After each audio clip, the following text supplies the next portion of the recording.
The Lord be with you. A reading from the Holy Gospel according to Matthew. At that time, Jesus exclaimed, "I give praise to you, Father, Lord of heaven and earth. For although you have hidden these things from the wise and the learned, you have revealed them to the childlike. Yes, Father, such has been your gracious will. All things have been handed over to me by my Father. No one knows the Son except the Father, and no one knows the Father except the Son. Anyone to whom the Son wishes to reveal him." The Gospel of the Lord.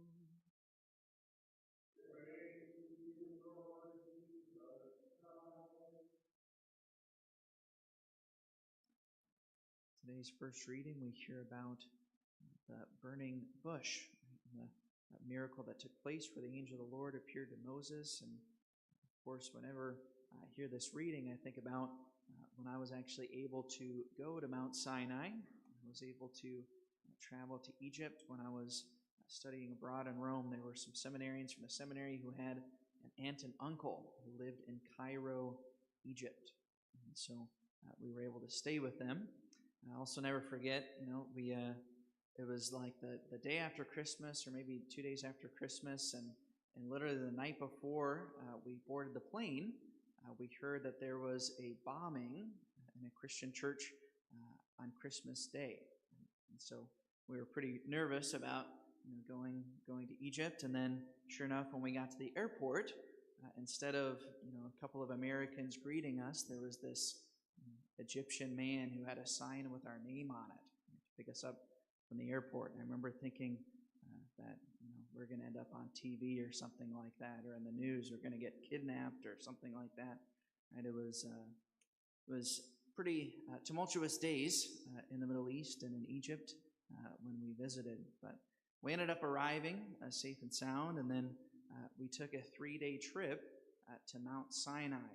And so we were able to stay on Mount Sinai and hike up to the top of the mountain, and we were able to see the monastery of St. Catherine. It's not named after St. Catherine of Siena, but St. Catherine of Alexandria, who was in the early days of the church. She was an influential thinker, philosopher, and theologian. It's also, if I remember correctly, the oldest icon of Jesus is there in that monastery. It's called Christ the Teacher. And the monastery was built where they believe the burning bush was located. And one of the ways you know which one is the burning bush is there's a bunch of bushes outside, and then there's actually a fire extinguisher next to one of the bushes. So they joke that that's the burning bush. And so I'm always reminded of those memories, and just a great opportunity to go and see this place where this miracle took place. And I was struck this morning with this the phrase of God to Moses when Moses entered where the burning bush was. He said, "Take off your sandals, for you stand on holy ground." Holy ground. The idea of holiness is something that has been a part of the history of humanity, and it became very dear to the ancient Jews, right, in the Old Testament. That holiness, nowadays, when we think about holiness, we typically think somebody's holy because somebody's like a really good person, or somebody doesn't ever commit any sins that makes them holy, is typically how we think of it in our modern age. But the biblical idea of holiness is something that is set aside or set apart, something that is consecrated for a specific purpose. Something holy is distinguished from something that is profane. Profane literally comes from 2 Latin words meaning for the day, right? Profanum.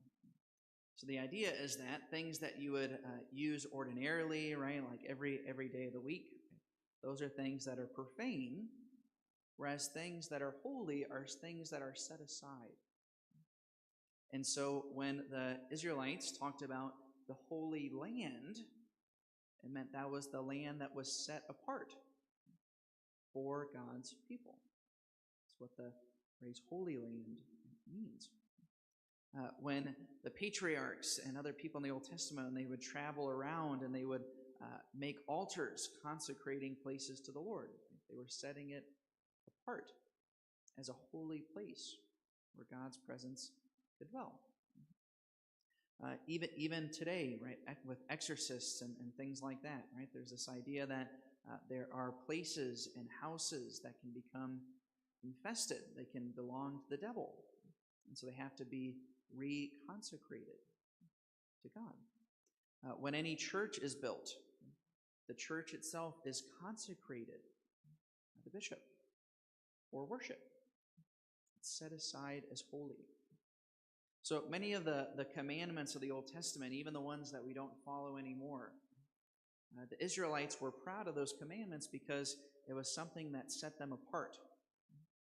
Not to say that they were better than everybody else, but to say that they had been consecrated as God's own people. The commandment of the Sabbath day. Why do we need to have the Sabbath? It's not because, we work so hard and we just need time to rest. It's because God wants there to be a day that is set apart for Him. That we don't just treat it like a profane day like every other day of the week, but we have a day set aside for worship. An idea of holiness.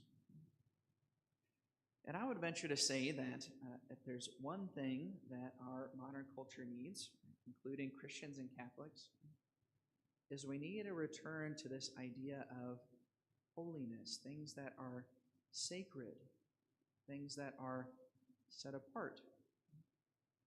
In many Protestant Christian churches, do you see anything that is sacred? It almost looks like an auditorium or any other gathering space. Unfortunately, many Catholic churches, right, they were built in the 70s and 80s, right? They kind of have the same feel. There doesn't seem to be anything sacred about it. Or sometimes Catholics, when they come to the church, right, they treat it like any other gathering area where they can come and have conversation, right, and treat it with casualness. Sometimes how people treat even the sacraments of the Eucharist. For many centuries in the church, it was common for people that not every time they would come to Mass, they wouldn't always receive communion because they didn't feel sufficiently prepared. They recognized the sacredness of the Blessed Sacrament. Nowadays, sometimes we just treat it very casually. Certain things are sacred and need to be treated with respect. Moses had to take off his sandals. There's the famous story of the Ark of the Covenant. King David was bringing the Ark of the Covenant into the capital of Israel, which became Jerusalem. Only the Levites were allowed to touch the Ark. And at one point, the Ark of the Covenant was about to fall to the ground, and a man named Uzziah reached out and he tried to keep it from touching the ground. And he was smitten on the spot because he had touched something that was sacred. He was not allowed to touch. Some things are sacred, and we need to have tremendous respect with how we touch them and interact with them or how we talk about them. Well, that's another thing. Think about how people talk about the Mass. People can complain and make comments, right? Ignoring the absolute sacredness of the Mass. Imagine if Moses, right after this encounter with the burning bush, with the encounter of the living God, right? Imagine if afterwards, he was talking to his father-in-law, and it really wasn't that impressive. I didn't really think it was that interesting, right? And he was in awe and wonder at the sacredness. And that's how we should talk about the Mass.